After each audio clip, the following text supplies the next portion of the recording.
দাউদকান্দি উপজেলার গৌরীপুর ইউনিয়ন বিএনপির দ্বিবার্ষিক সম্মেলনে সাংগঠনিক সম্পাদক প্রার্থী মোহাম্মদ মনির হোসেনের নেতৃত্বে বিশাল মিছিল অনুষ্ঠিত হয়েছে।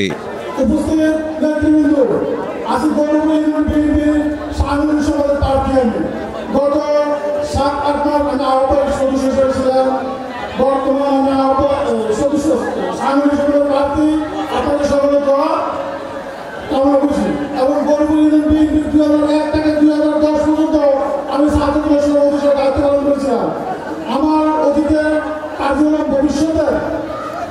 ভবিষ্যৎবাণী চিন্তা করে যদি আমাকে আমার দায়িত্ব দেওয়া হয়, আমি আমার স্যারের সম্মান রাখতে গেলে আমার যতটুকু সম্ভব চেষ্টা করব।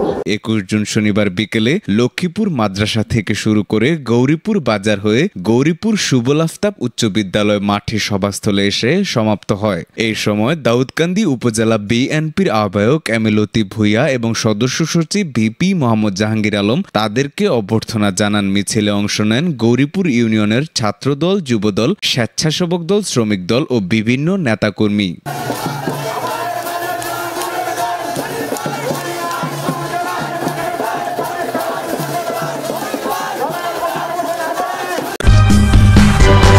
সূচনা community.tv বিনোদনের পাশাপাশি খবর।